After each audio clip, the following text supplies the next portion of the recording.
জলেশ্বৰত কংগ্ৰেছৰ বিৰুদ্ধে কংগ্ৰেছৰ প্ৰতিবাদ। বৃহৎ পৰিমাণৰ ধনৰ বিনিময়ত 12 নং জলেশ্বৰ টাকিমাৰী জিলা পৰিষদৰ কংগ্ৰেছ প্ৰাৰ্থীক টিকট দিয়াৰ অভিযোগত তাৰাংগাপুৰত তীব্ৰ প্ৰতিবাদ। গোৱালপাৰা জিলা কংগ্ৰেছ মুৰ্দাবাদ, একে ৰছিদ আলম মুৰ্দাবাদ, ভূপেন বৰা মুৰ্দাবাদ, ৰকিবুল হুছেইন মুৰ্দাবাদ, মেহদি আলম বৰা মুৰ্দাবাদ আদি বিভিন্ন শ্লোগানেৰে কঁপি উঠিল জলেশ্বৰৰ তাৰাংগাপুৰ।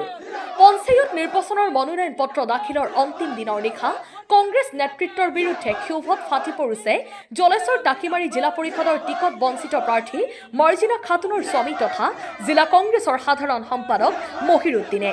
তেওঁ কয় যে ২৬ বছৰ কংগ্ৰেছ দল কৰাৰ পিছতো আজি কংগ্ৰেছৰ টিকটৰ পৰা মুখ বঞ্চিত কৰিলে। কংগ্ৰেছৰ কাৰণে জেললৈ পৰ্যন্ত যোৱাৰ পিছতো আজি কংগ্ৰেছ নেতৃত্বই মোৰ সৈতে বেমানি কৰিলে বুলি মন্তব্য কৰে নেতাগৰাকীয়ে। নিউজৰ পৰা ষ্টাৰ্ট কৰি আজিলৈকে কংগ্ৰেছৰ লগত আছো, কংগ্ৰেছৰ সাংগঠনিক কাম কাজ কৰিছো, সমষ্টিৰ চুকে কোণে মানুহৰ ঘৰে ঘৰে বহুদিনৰ পৰা মই ৰাজনৈতিকভাৱে জড়িত আছো। এতিয়া মই জিলা নেনুচিয়াই আছিলো, যুৱ কংগ্ৰেছৰ ভাইচ প্ৰেচিডেণ্ট আছিলো, 2 টাইমছ জিলা কংগ্ৰেছৰ সাধাৰণ সম্পাদক, মানে আদি কৰি বিভিন্ন সময়ত আমি বিভিন্ন পৰ্টফলিত থাকি কংগ্ৰেছৰ সংগঠনৰ কাম কাজ চলাই লৈছিলো। কিন্তু দুৰ্ভাগ্যজনক কথা, আজি আমি জিলা কংগ্ৰেছৰ প্ৰাৰ্থিত্ব প্ৰত্যাশী আছিল। এইবাৰ আমাৰ জিলা পৰিষদত লেডিজ পৰিছে, সেই হিচাপে আমাৰ ৱাইফ প্ৰাৰ্থিত্ব প্ৰত্যাশী আছিল। ইয়াৰ লগতে আৰু ৩-৪জন প্ৰাৰ্থিত্ব প্ৰত্যাশী আছিল, কিন্তু চকিবুৰ ৰহমানৰ ভনীয়েক আছিল, তেওঁ গোৱালপাৰা জিলা কংগ্ৰেছৰ যুৱ কংগ্ৰেছৰ সভাপতি, মই গোৱালপাৰা জিলা কংগ্ৰেছৰ সাধাৰণ সম্পাদক। আৰু এজন আছিল শিল্পী চালমা, মানে চুপিয়া খাতুন বুলি, তেওঁ APCCৰ মহিলা মৰ্চাৰ সদস্য। কিন্তু আমি এই গোটেইকেইটা কংগ্ৰেছৰ কাম কৰোঁ। এই কেইজনক যদি টিকেট মোক নিদি কংগ্ৰেছ কৰা মানুহখিনিক দিলেহেঁতেন মোৰ ক'বলগীয়া একো নাছিল, কাৰণ একেটা দলৰ সৈতে বহুদিনৰ পৰা আছে বা দলৰ কাম কাজ কৰি আছে। কিন্তু গোৱালপাৰা জিলা কংগ্ৰেছ, একে ৰছিদ, ৰকিবুল হুছেইন, ভূপেন বৰা এনেকুৱা গেম খেলিল, যিজন মানুহক টিকেট প্ৰদান কৰিলে, যিজনৰ কংগ্ৰেছৰ জীৱনত চিল মাৰা নাই আৰু কংগ্ৰেছৰ কোনো এটা প্ৰগ্ৰামত বা কোনো এটা মিটিঙত তেওঁলোকৰ কোনো চিনচাপ নাই, এনেকুৱা এজন মানুহক টিকেট প্ৰদান কৰিলে।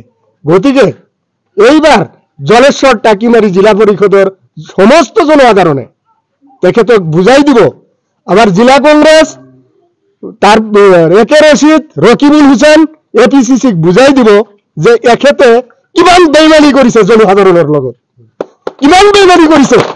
বেইমানিৰ প্ৰত্যুত্তৰ জলেশ্বৰৰ জনসাধাৰণে দিব আৰু জলেশ্বৰৰ জনসাধাৰণৰ প্ৰত্যুত্তৰ দিয়াৰ কাৰণে সক্ষম হৈ আছে। নিশ্চয়কৈ টকাৰ লেনদেন হৈছে, নহ'লে টকাৰ লেনদেন যদি নহলহেঁতেন তেনেহ'লে কংগ্ৰেছী মানুহক টিকেট দিলেহেঁতেন, যিসকলে সংগঠন কৰে, কংগ্ৰেছ কৰে, এইবিলাকক টিকেট দিলেহেঁতেন।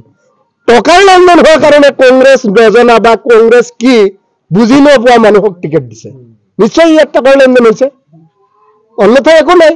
ফিল্ডত এদিন প্ৰচাৰ কৰা নাই, আজি টিকেট লৈছে, কালিহে টিকেট দিছে। কালি আগত 1 মিনিটৰ কাৰণে সি কোনোবা ঠাইত কৈছে নেকি কংগ্ৰেছৰ প্ৰচাৰ চলাইছে নেকি? যাক প্ৰাৰ্থিত্ব দিছে, যদিও চলাইছে মই আজি ৰাজনীতি ত্যাগ কৰিম, সেই মানুহজনক টিকেট দিয়াৰ কাৰণটো কি? আৰৰ কাহিনী কি? আৰৰ কাহিনী স্পষ্ট, একদম বহুত টকাৰ লেনদেনৰ জৰিয়তে টিকেট প্ৰদান কৰিছে। গতিকে টকাই তেখেতক ভোট দিব, জনসাধাৰণে ভোট নিদিয়ে। মই জনসাধাৰণক আহ্বান জনাইছো, এনেকুৱা টকা দি টিকেট লোৱা প্ৰাৰ্থীক আপোনালোকে প্ৰত্যাখ্যান কৰক।